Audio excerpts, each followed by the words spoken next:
Selamat sore semuanya.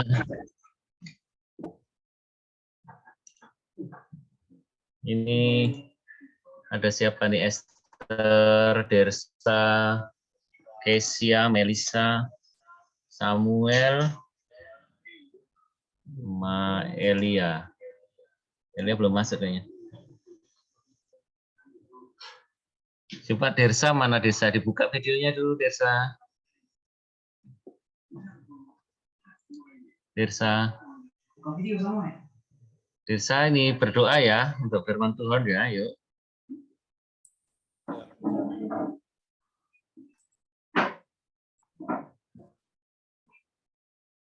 Pak dan teman-teman, sebelum kita mendengarkan firman Tuhan, mari kita berdoa. Tuhan, sekarang kami akan mendengarkan sebagian dari firman-Mu. Kiranya firman ini bisa kami dapat pahami dengan baik. Amin. Amin, puji Tuhan. Nah ini apa nih?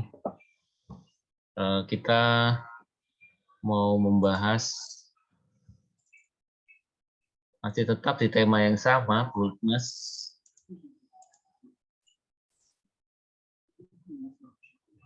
for the King ya. Tapi tema umumnya adalah grace to be a witness for Christ ya, anugerah untuk menjadi saksi Kristus, kemudian berani di hadapan Raja ya. Ayat ini ada di Kisah Rasul 14 ayat 3. Paulus dan Barnabas tinggal beberapa waktu lamanya di situ. Mereka mengajar dengan berani karena mereka percaya kepada Tuhan. Dan Tuhan menguatkan berita tentang kasih karunia yang memberikan kepada mereka kuasa untuk mengadakan tanda dan mukjizat-mukjizat. Nah, kali ini kita nggak menjelaskan secara detail apa itu boldness karena sudah banyak dijelaskan oleh coach yang sebelumnya. Kita akan melihat satu ayat Alkitab di Lukas 22 ayat 31 sampai 34 ya. Kita perhatikan baca sama-sama. Simon, Simon, lihat iblis telah menuntut untuk menanti kamu seperti gandum. Tetapi aku telah berdoa untuk engkau supaya imanmu jangan gugur. Dan engkau, jikalau engkau sudah insaf, kuatkanlah saudara-saudaramu. Jawab Petrus, Tuhan, aku bersedia masuk penjara dan mati bersama-sama dengan engkau. Tetapi Yesus berkata, aku berkata kepadamu, Petrus, hari ini ayam tidak akan berkokok sebelum engkau 3 kali menyangkal bahwa engkau mengenal aku. Ya.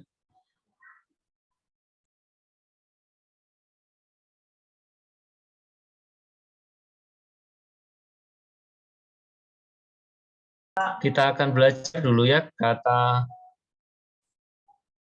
menuntut ya untuk menampi kamu ya. Simon, Simon, lihat iblis telah menuntut untuk menampi kamu seperti gandum ya. Kata menuntut ini kalau dalam bahasa aslinya itu adalah exaiteomai ya, exaiteomai. Apa itu menginginkan? Itu sudah ada dalam kurung for trial, misalkan di kasus pengadilan, desire ya. To demon, kemudian ini di sini ada kata middle voice. Kalau di Yunani memang ada kata pasif, aktif ada middle voice. Menuntut, apa itu kata menuntut sih sebenarnya kita lihat ya. Menuntut itu seperti kata meminta, menghendaki, menginginkan ya. Kalau kata menuntut di sini adalah dicontohkan seperti seorang jaksa yang menuntut seorang terdakwa ya. Kemudian menuntut ini juga artinya kalau ada seseorang yang melindungi pelaku kejahatan, maka orang itu akan dituntut untuk menyerahkan si pelaku kejahatan. Menuntut ini karena memang yang bersangkutan merasa berhak ingin memiliki karena merasa dia ada hak atas tuntutan yang diinginkan. Nah, dalam kisah ini musuh kita menuntut ya, menuntut Petrus, menuntut rasul-rasul ya. Kalau kita perhatikan di ayat sebelumnya ini, Simon, Simon, lihat iblis telah menuntut untuk menampi kamu. Ya, kamu di sini sebenarnya jamak ya. Kamu seperti gandum ya. Kamu atau mungkin bisa disemakan kalian, dalam hal ini adalah para rasul, seperti gandum.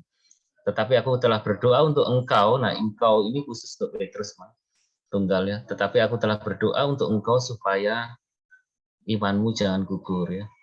Simon, Simon, lihat iblis telah menuntut itu kalian itu seperti gandum. Tetapi Tuhan Yesus berdoa untuk kamu supaya imanmu jangan gugur. Dan Petrus, engkau, ya, engkau maksudnya engkau Petrus, jikalau engkau sudah insaf, kuatkan saudara-saudaramu. Ya. Nah, di sini kita melihat satu cerita bahwa satu kali iblis menuntut kepada Tuhan Yesus supaya dia boleh menampi ya, Petrus dengan para rasul yang ada di situ. Kita mau lihat satu contoh di dalam Alkitab ya, di kitab Ayub. Ini contohnya kitab Ayub. Di Ayub dikatakan Ayub 1 ayat 9, lalu jawab iblis pada Tuhan, apakah dengan tidak mendapat apa-apa Ayub takut akan Allah? Bukankah engkau yang membuat pagar sekeliling dia dan rumahnya serta segala yang dimilikinya? Apa yang telah dikerjakannya telah kau berkati, dan apa yang dimilikinya makin bertambah di negeri itu. Tetapi ulurkanlah tanganmu dan jamalah segala yang dipunyainya, ia pasti mengutuki engkau di hadapanmu. Maka firman Tuhan kepada iblis, nah segala yang dipunyainya ada dalam kuasamu, hanya janganlah engkau mengulurkan tanganmu terhadap dirinya. Ya. Jadi kalau dicerita, nanti kita akan kembali ke cerita mengenai Petrus. Ya. Di contoh yang lain ya, yang lebih tua ceritanya daripada cerita yang pertama, itu juga musuh kita menuntut supaya dia bisa menampi Ayub ya. Dikatakan Ayub itu setia pada Tuhan karena Tuhan memagari dan melingkupi dia. Tetapi coba engkau ulurkan tanganmu, pasti ia akan mengutuki. Nah, di sini yang cerita ini terlihat bahwa Tuhan memberikan izin ya kepada musuh untuk menampi Ayub dan cerita ini. Dikatakan, nah segala yang dipunyainya ada dalam kuasamu. Segala yang dipunyai dalam hal ini adalah segala yang Tuhan taruh di tangan Ayub ya. Segala yang dipunyai ini ada hubungannya dengan yang ayat 10. Bukankah engkau yang membuat pagar sekeliling dia, rumahnya, segalanya. Nah, kita tahu dalam cerita Ayub apa yang segala dipunyainya, ternaknya, ya, lumbung padinya, rumahnya, bahkan anak-anaknya itu termasuk segala yang dipunyainya. Kemudian segala yang dipunyainya adalah termasuk kesehatan Ayub. Tetapi Tuhan katakan hanya janganlah engkau mengulurkan tanganmu terhadap dirinya. Mengulurkan tangan terhadap dirinya ini yang dijagai Tuhan tidak diberikan adalah nyawanya ya. Rohnya, nyawanya, jiwanya tidak diberikan. Semuanya diberikan kecuali jiwanya. Tetap dipegang oleh Tuhan untuk dia diselamatkan. Nah, apa hubungannya dengan cerita yang sebelumnya itu? Kalau cerita sebelumnya menuntut, ya, seakan-akan dia punya hak. Kalau anak-anak juga terkadang menuntut orang tuanya karena dia merasa punya hak sebagai anak, ya. Kalau dalam cerita ini musuhnya menuntut karena mereka dianggap memiliki sesuatu yang merupakan hak musuhnya untuk diminta. Ini sebenarnya kalau yang mengerti hukum akan lebih jelas menjelaskannya. Bahwa memang musuh boleh menuntut, tetapi sebenarnya terdakwa, orang yang dituntut itu, Petrus, para rasul, juga kita semua sebenarnya punya hak ya. Hak untuk dibela, hak untuk seterusnya ya. Menuntut, ada tuntutan, karena yang lain punya hak, tetapi juga ada pembelaannya. Nah, kita lihat selanjutnya, ini cerita Ayub tadi sudah dicontohkan. Yang menjadi pelajaran kita pada hari ini bahwa kita tidak boleh berbuat sesuatu, dalam hal ini adalah berbuat dosa ya, yang menyebabkan musuh itu memiliki dasar untuk tuntutan. Kalau anak-anak roket itu tidak melakukan kesalahan, maka tidak ada dasar untuk melakukan penuntutan. Ya. Pada pelajaran roket pada hari ini yang ingin coach tekankan bahwa anak-anak roket yang sudah mendengar firman ini tidak boleh berbuat dosa dengan seenaknya. Karena apa? Karena satu kesalahan atau dosa itu akan menjadi satu dasar bagi musuh untuk menuntut ya. Kalau di 1 Korintus 5 ayat 5 ya, 1 Korintus 5 ayat 5 dikatakan, orang itu harus kita serahkan dalam nama Tuhan Yesus kepada iblis sehingga binasa tubuhnya agar rohnya diselamatkan pada hari Tuhan. Ini kalau baca perikopnya lengkap di Korintus ini cerita tentang satu jemaat yang jatuh di dalam dosa percabulan ya, dosa perzinahan. Kemudian Paulus mengatakan orang itu harus diserahkan pada iblis supaya tubuhnya teraniaya tetapi rohnya bisa diselamatkan. Kalau musuh memiliki dasar untuk menuntut, maka itu yang disebut orang-orang Kristen masuk atau ada dasar bagi musuhnya untuk melakukan suatu ditampi atau dianiaya ya, seperti itu. Apabila ada orang yang berbuat dosa, maka iblis akan berkata bahwa oh, saya punya hak atas orang itu ya, dan dia berperan ya, memang peranannya untuk sebagai penganiaya, tetapi di dalam perikop firman Tuhan ini dikatakan rohnya masih tetap dipegang oleh Tuhan. Seperti cerita Ayub, ketika musuhnya menuntut untuk menapi, Tuhan Yesus memberikan, tetapi rohnya tidak diberikan, jiwanya tetap dipegang. Perhatikan ayat 32. Perhatikan di ayat 32 ya. Di ayat 32 dikatakan, tetapi aku telah berdoa untuk engkau, supaya imanmu jangan gugur. Ya. Dan engkau, jikalau engkau sudah insaf, kuatkanlah saudara-saudaramu. Ini artinya bahwa ketika anak-anak roket ya berbuat satu kesalahan, kemudian musuh itu menuntut untuk menampi, Tuhan berkata bahwa Tuhan tidak berdoa supaya tidak ditampi, tetapi Tuhan berdoa supaya kita kuat, atau memang diizinkan Tuhan untuk ditampi, tetapi Tuhan memegang rohnya, memegang jiwa orang itu, anak-anak roket, supaya tetap kuat. Tetapi perihal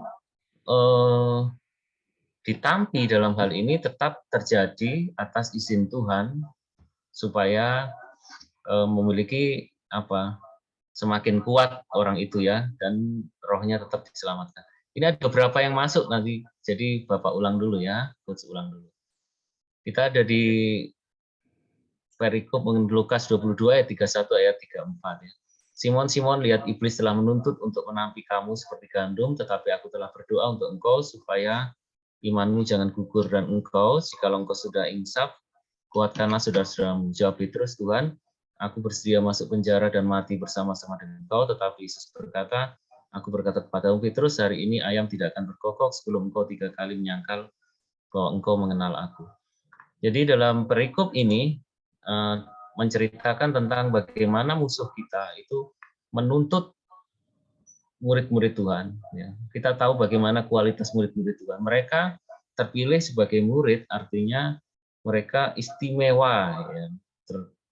Secara roh mereka istimewa. Mungkin secara jasmani mereka hanya nelayan.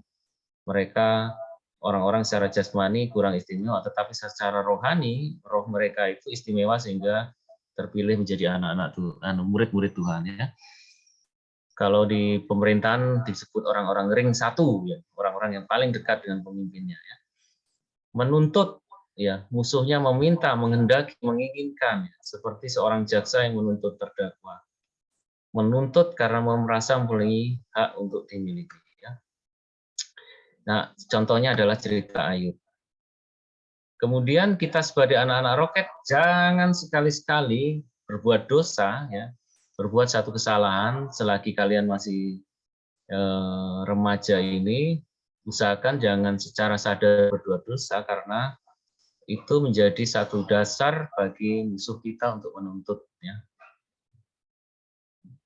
Dan di ayat 32 dikatakan, tetapi aku berdoa untuk engkau supaya iman kita pada saat kita diserahkan, karena memang tuntutan itu, karena memang kita harus diserahkan karena ada satu hak dari mereka untuk menuntut, iman kita tidak goyah, ya, kita ditampi tetapi musuh diizinkan Tuhan, tetapi kita semakin kuat, justru semakin kuat di dalam iman harus kuat, ya. Kemudian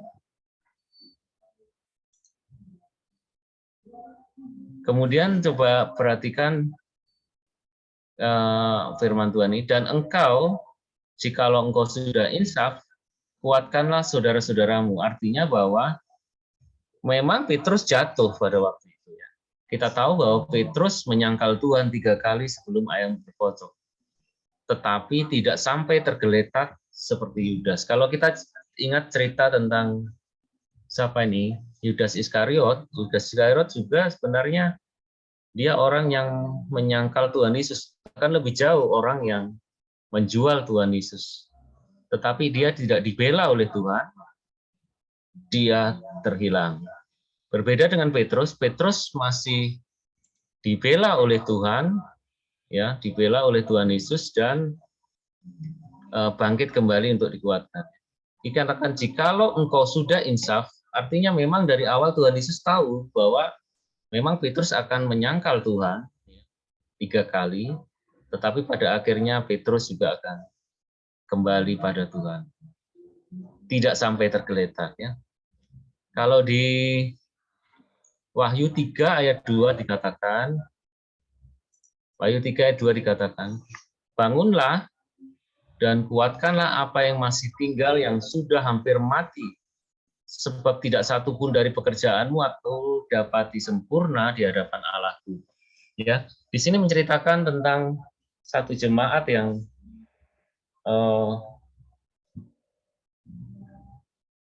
hampir mati gitu ya, tetapi tidak ada sesuatu dari imannya yang masih tersisa, masih tinggal, yang masih bisa dihidupkan untuk dia bangkit kembali, untuk dia bangkit lebih kuat, ya.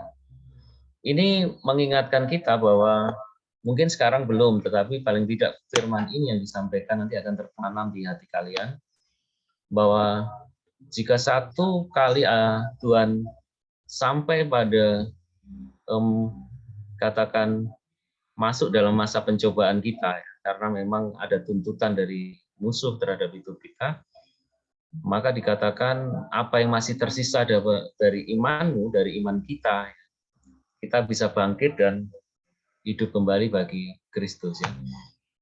Apa kuncinya sebenarnya? Kuncinya adalah komitmen total dalam pengiringan. Ya, coba kita baca ya. Bagaimana Petrus tetap bertahan dan kembali bahkan bangkit hidup untuk Tuhan. Jawab Petrus, Tuhan, aku bersedia masuk penjara dan mati bersama-sama dengan Engkau. Ini adalah bukti, adalah komitmen total, dan hal ini tidak didapati pada Yudas. Ya. Nah, kalian anak-anak roket, mungkin sekarang ini ada yang sudah kelas 3 SMP, yang nanti SMA akan sekolah di Jawa, misalnya ya, seperti saudara kita, siapa? Putranya Pak Yapi yang di Jawa, atau yang sudah kelas 3 mau kuliah jauh dari orang tua di Jawa. Ingat apa yang dijawab Petrus, Tuhan, aku bersedia masuk penjara.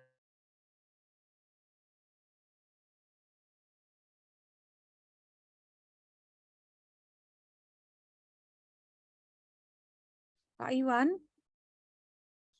Suaranya Pak Iwan enggak terdengar ya, guys?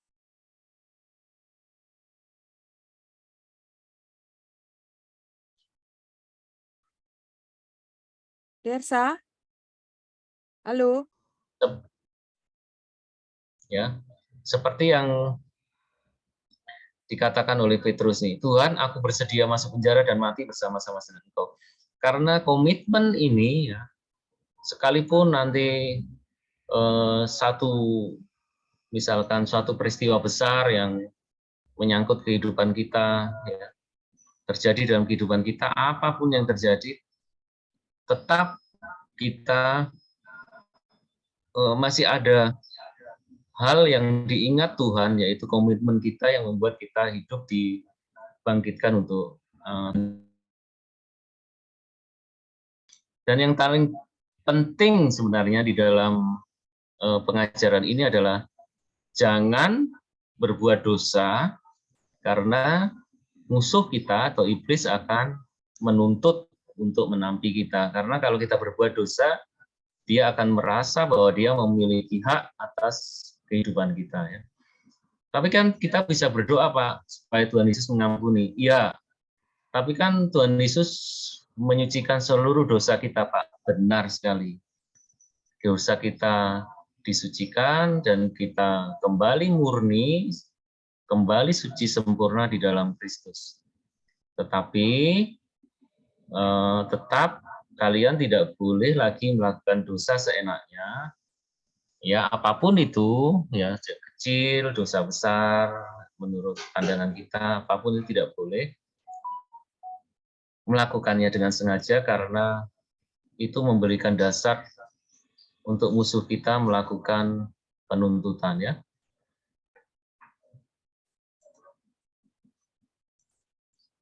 Nah, kalau kita pelajari ya di tadi kan bahwa Tuhan Yesus berdoa ya, coba kita naik dulu di atas ya. Di atas, aku telah berdoa untuk engkau supaya imanmu jangan gugur ya. Ya, berdoa ya. Nih Tuhan Yesus berdoa ya. Tuhan Yesus berdoa bagi kita. Ini hal kedua yang penting dalam keselamatan. Kalau hal pertama yang penting dalam keselamatan itu penebusan dosa di kayu salib. Tetapi yang kedua adalah berdoa. Deomai ya dalam bahasa aslinya, atau di sini dikatakan middle voice, artinya pengantara, seperti yang tadi disampaikan bahwa ada kata aktif, ada pasif, ada kata middle voice. Middle voice itu artinya kata-kata pengantara. Ini artinya bahwa Tuhan Yesus adalah pengantara kita. Apa yang membuat kita bertahan ya di dalam dunia yang dikuasai oleh si jahat? Hal yang pertama adalah penebusan. Iya, dosa siapa yang ditebus? Dosa kita semua dan dosa seluruh dunia. Seluruh dunia itu artinya juga orang-orang yang mereka percaya atau tidak percaya pada Tuhan Yesus tidak peduli, tetapi seluruh dunia memang sudah ditebus dosanya oleh Tuhan kita, Tuhan Yesus. Kemudian yang kedua adalah berdoa, pengantara atau syafaat Tuhan. Tuhan Yesus berdoa bagi kita, sehingga apapun yang terjadi di dalam kehidupan seseorang itu kita tetap bisa bangkit ya, bisa bangkit dan hidup kembali bagi Tuhan kita, Tuhan Yesus ya. Tuhan Yesus pengantara kita ya. Kalau di Ibrani 7 ayat 23 sampai 25 dikatakan, dan dalam jumlah yang besar mereka telah menjadi imam karena mereka dicegah oleh maut untuk tetap menjabat imam. Akan tetapi karena ia tetap selama-lamanya, imamatnya tidak dapat beralih kepada orang lain. Karena itu ia sanggup untuk menyelamatkan dengan sempurna semua orang yang oleh dia datang kepada Allah, sebab ia hidup senantiasa untuk menjadi pengantara mereka. 1 Yohanes 1 ayat 9, jika kita mengaku dosa kita, maka ia adalah setia dan adil sehingga ia akan mengampuni segala dosa kita dan menyucikan kita dari segala kejahatan.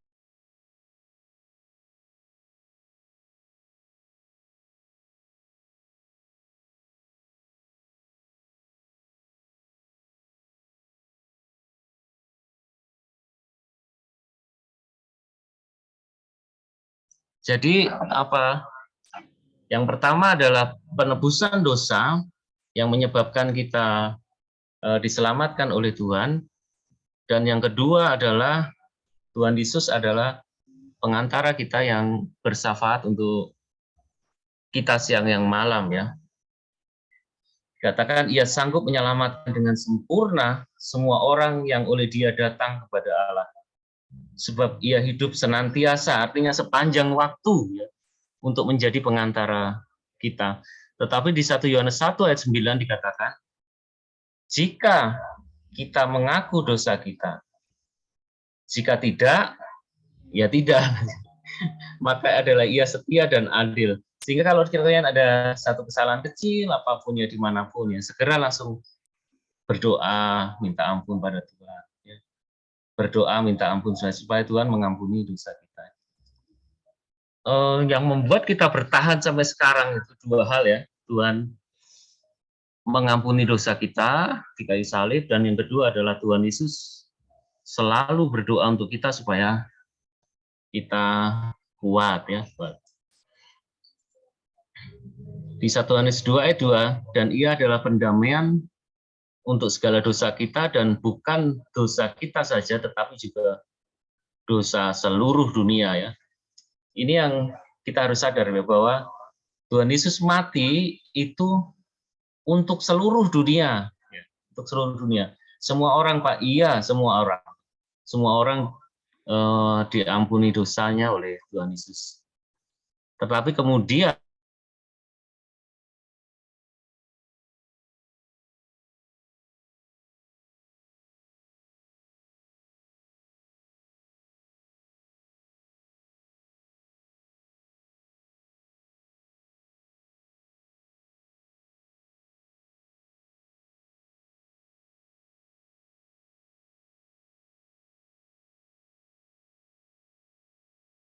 harus sadar dari sekarang ya. Seperti Tuhan bilang pada Petrus, nanti kalau kamu sudah insaf ya, sudah sadar. Kalian sebagai masih remaja seharusnya sudah sadar ya, insaf bahwa kita tidak boleh berbuat sesuatu yang tidak berkenan pada Tuhan. Kristus Yesus yang telah mati, bahkan lebih lagi di Roma 8:34, yang telah bangkit, yang duduk di sebelah kanan Allah, yang malah menjadi pembela kita ya. Yang malah menjadi pembela kita. Pembela ini pengacara ya, advokat. Yang membela kita siang dan malam ya. Mungkin dari sebelah menginginkan untuk menampi, mengatakan merasa berhak memiliki hidup kita, tetapi kita bersyukur. Ya, Tuhan Yesus mati untuk menebus dosa dunia, tetapi kita yang percaya pada Tuhan Yesus, berikan hak istimewa bahwa kita didoakan dan kita dibela Tuhan sehingga kita tetap hidup di dalam Tuhan ya, penuh kemuliaan Tuhan ya. Kemudian hal berikutnya apa yang harus kita lakukan? Sebenarnya Tuhan Yesus berdoa untuk kita. Oh iya. Tetapi Tuhan juga menginginkan kita berdoa juga supaya orang-orang lain juga boleh dikuatkan. Coba dia lihat di 1 Timotius 2 ayat 1 dikatakan, pertama-tama aku menasihatkan, naikkanlah permohonan, doa, syafaat, ucapan syukur untuk siapa? Untuk semua orang, untuk raja-raja, untuk semua pembesar, agar kita hidup tenang dan tentram dalam segala kesalahan dan kehormatan. Sehingga memang benar kalau di gereja itu ada doa untuk presiden, pemerintah, untuk provinsi, untuk kabupaten, ya, semua para pemimpin itu asalnya dari Tuhan, dan kita perlu mendoakan mereka supaya mereka kuat di dalam Tuhan, mereka tetap bisa memimpin di dalam Tuhan ya, berkenan ya. Itulah yang baik dan yang berkenan kepada Allah, Juru Selamat kita, yang menghendaki supaya semua orang diselamatkan dan memperoleh pengetahuan yang benar. Siapa yang dikehendaki orang untuk diselamatkan, dikehendaki Tuhan untuk diselamatkan, semua orang diselamatkan dan memperoleh pengetahuan akan kebenaran ya. Lalu pertanyaannya, mengapa ada yang tidak dibela? Ya. Mengapa ada yang tidak dibela? Mungkin kalau dicerita tentang murid-murid itu ada cerita tentang Petrus dan murid-murid yang lain, tetapi ada cerita tentang Yudas Iskariot. Kok mengapa nggak dibela sih? Kenapa sih? Yuk kita kalau baca sebelumnya ya. Di Yeremia 7 ayat 16, tetapi engkau janganlah berdoa untuk bangsa ini bangsa Israel maksudnya. Janganlah sampaikan seruan permohonan dan doa untuk mereka. Dan janganlah desak aku, sebab aku tidak akan mendengarkan engkau. Kenapa ya Yeremia ini sampai Tuhan berfirman seperti karena mereka masih menyembah berhala ya, menyembah patung-patung ya, menyembah berhala-berhala yang menjadi kejijikan bagi Tuhan. Mereka tidak ada komitmen untuk menyembah Tuhan Allah Israel. Waktu itu mereka mengenalnya sebagai Allah Yahweh, sebagai satu-satunya Allah. Tidak mereka menyembah Allah, tetapi juga menyembah ilah-ilah yang lain yang begitu banyaknya itu ya. Sehingga Tuhan tidak mau membela mereka. Kemudian di Yeremia 11 ayat 14, adapun janganlah engkau berdoa untuk bangsa ini, dan janganlah naikkan permohonan dan doa untuk mereka, sebab aku tidak akan mendengarkan pada waktu mereka berseru kepadaku, karena malapetaka mereka. Lihat itu ya. Pada waktu malapetaka menimpa mereka, mereka tidak dibela oleh Tuhan. Kenapa? Bahkan dikatakan, kalau engkau berdoa untuk bangsa ini, menaikkan permohonan doa untuk mereka, aku tidak akan mendengarkan mereka. Karena apa? Karena itu yang tadi coach sampaikan. Karena orang Israel pada waktu itu hatinya degil, hatinya tidak mau berbalik pada Tuhan Allah Israel, tetapi dia memilih untuk berbakti kepada Allah-Allah lain. Mereka tidak mendengarkan Yeremia, tetapi mereka lebih mendengarkan nabi-nabi palsu yang lebih menyampaikan sesuatu yang hanya menyenangkan telinga. Kalau Yeremia selalu menyatakan hal-hal yang kurang menyenangkan telinga mereka, sehingga Yeremia dibenci.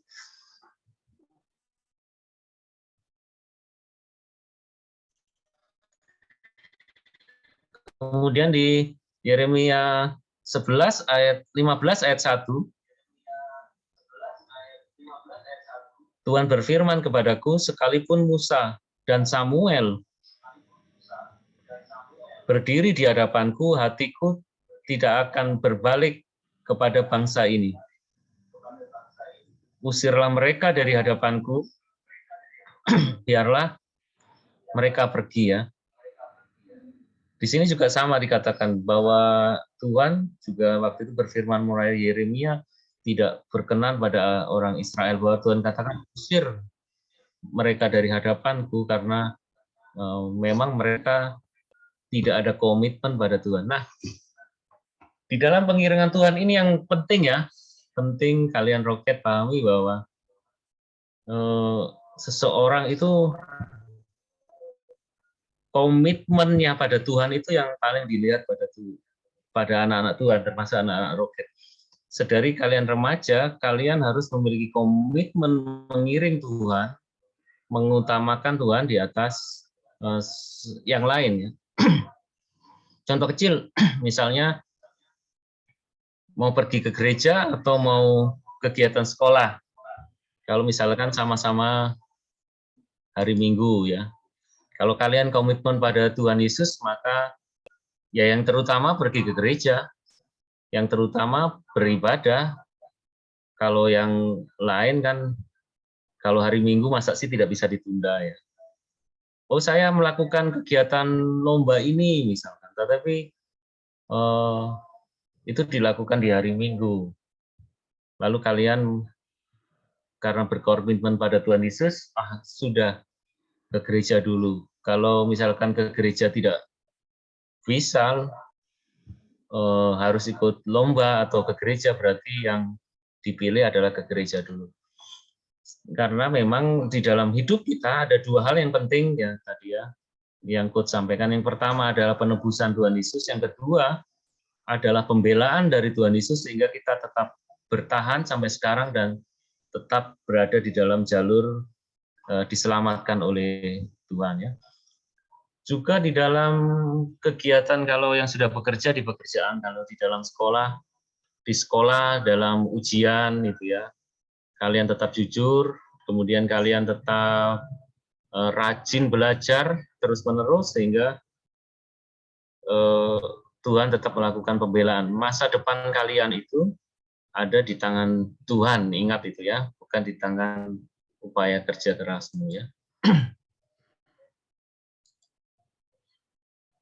Kemudian di 1 Yohanes 5 ayat 16.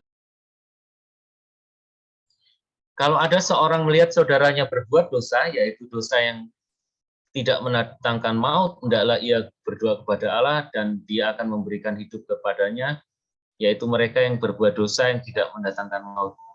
Ada dosa yang mendatangkan maut, tetapi itu tidak kukatakan bahwa ia harus berdoa. Semua kejahatan adalah dosa, tetapi ada dosa yang tidak mendatangkan maut. Lalu kalian mesti bertanya, loh kok ada dosa mendatangkan maut dan dosa yang tidak mendatangkan maut? Nah, nanti kan sudah dibahas ya, mengenai Petrus dan Yudas tadi. Mengapa ada yang dibela, ada yang tidak? Mengapa dikatakan kalau itu dosanya mendatangkan maut, yang satu tidak? Ini jelasnya begini kan, dosa yang mendatangkan maut itu adalah dosa yang tidak diakui oleh orang itu ya. Ada banyak orang yang sebenarnya dia hidup di dalam dosa yang tersembunyi misalnya, orang lain tidak tahu, tetapi Tuhan Yesus tahu. Dan itu tidak diakui di hadapan Tuhan, maka dosa itu mendatangkan maut. Ada orang yang menyangkali Tuhan Yesus, keluar dari kekristenan, sudah begitu jauh dia dari Tuhan, sehingga dan sudah terlalu lama berada di luar kasih karunia Tuhan Yesus ya, sudah berpuluh-puluh tahun, maka hatinya menjadi mengeras, tidak ada lagi pertobatan dan berbalik pada Tuhan, maka ini yang dikatakan dosa yang mendatangkan maut. Dan hal seperti ini yang Tuhan Yesus katakan, sudah nggak usah lagi berdoa buat orang itu. Karena orang itu sudah hatinya begitu keras dan sudah begitu lama berada di luar kasih karunia, dan dia terus-menerus berbuat dosa dan hatinya degil dan mengeras ya, seperti itu. Maka di situ ada yang dosa mendatangkan maut yang tidak bisa dibela lagi, yaitu kedegilan hati yang tidak mau bertobat pada Tuhan Yesus ya. Nah, Tuhan Yesus kiranya memberkati kita semua. Ini yang bisa Coach sampaikan pada saat sore hari ini. Ada yang mau ditanyakan? Ini banyak yang hadir, ada Dirsa, ada Dini, Elia, Esther, Feli, Kesia, Melisa, Noval, Noel, ya. Mungkin kalian mau tanya dosa apa? Kalau anak-anak muda biasanya dosa apa yuk? Diakui sama Tuhan ya. Bertobat karena itu penting untuk kehidupan kalian. Di sini ada siapa nih? Noel. Noel mana Noel? Yuk dibuka yuk. Iya. Noel ayo berdoa. Ada yang ditanyakan nggak Noel? Sunday Coach. Nggak usah. Kalau itu berdoa tutup sudah ya. Berdoa tutup sudah. Mari kita berdoa. Bapa kami di surga, terima kasih firman-Mu yang sudah disampaikan Coach Iwan tadi Tuhan. Tuhan tolong berkati firman yang sudah kami dengar tadi, supaya dapat kami terapkan dalam kehidupan kami dan menjadi rema dalam kehidupan kami Tuhan. Berkati juga Coach Iwan yang sudah mengajar kami, Tuhan tolong berikan kesehatan supaya dapat mengajar kami juga di lain waktu Tuhan. Terima kasih Tuhan, haleluya. Amin. Kita berdoa berkat ya. Tuhan Yesus memberkati semua yang hadir pada saat hari ini. Memberkati Sasa, Samuel, Noel, Nova, Melisa, Kesia, Feli, Esther, Elia, Dini, Dersa. Memberkati semua coach, Ibu Gembala, Ibu Haryani, Pak Yapi, Pak David Huki, dan semua coach yang lain yang sementara ini masih belum bisa mengajar Tuhan. Tetapi Tuhan memberikan kerinduan dalam hati mereka, sehingga suatu saat mereka boleh juga mengajar dan menjadi teladan bagi anak-anak Roket. Terima kasih Tuhan memberkati kami semua, memberkati anak-anak di dalam sekolahnya.